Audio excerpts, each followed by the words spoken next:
Hi, I'm Heather Entricken, General Chair of the American Baptist Women in Ministry Annual Appeal for ABC USA. Have you ever thought about how you got to your current place of ministry?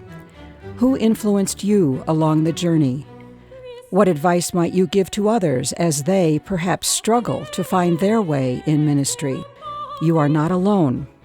In fact, your journey as a woman in ministry or a supporter of women in ministry is part of the fabric of ABC leaders who have helped shape the past and current landscape of thousands of women and men, ordained and licensed, to carry out God's mission.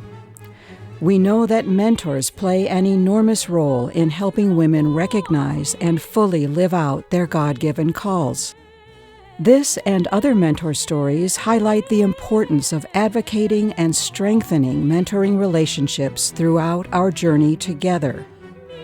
Because you have already walked this road yourself, you are essential to addressing challenges we continue to face in fully accessing, embracing, and utilizing all God's gifts in all God's people for all God's good.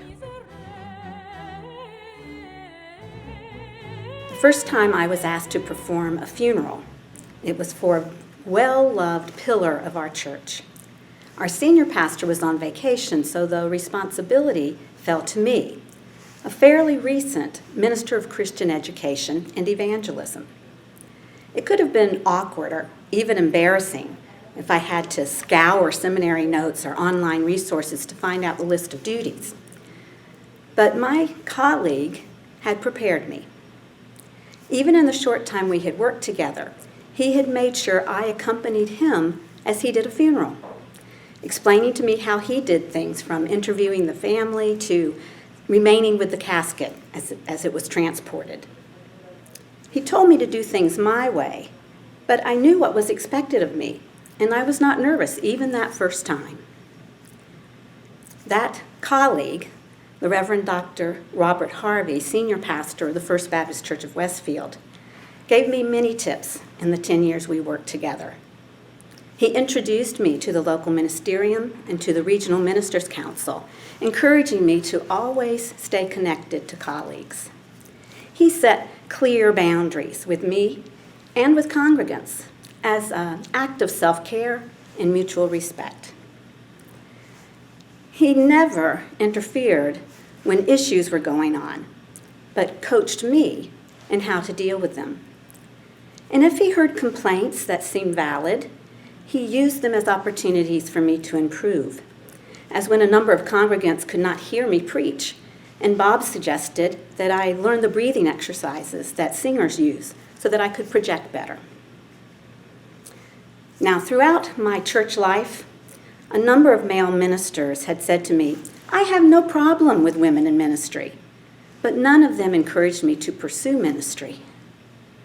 Bob Harvey would have said, "I have a big problem with women in ministry. There are too few of them, especially at the top of the ladder." And so he advocated for women, to the degree that when he retired after 24 years of service at FBC Westfield, he recommended that they hire me as their next senior pastor. Bob was a true mentor, and I'm grateful. Perhaps you wonder, how can I help now?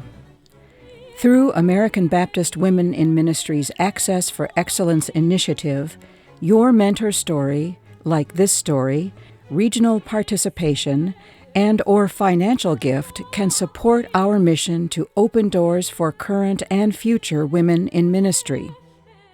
To learn more about how to share your mentor story and other ways to give, please contact ABC USA's Office of American Baptist Women in Ministry at 800-222-3872, extension 2070, or email patricia.hernandez@abcusa.org. We have the challenge. We know the mission. Let's all join in this adventure of helping new and current generations of women develop their calls to ministry and leadership in God's body. Your witness will make a difference. So please let us hear from you now. Thank you, and God bless you.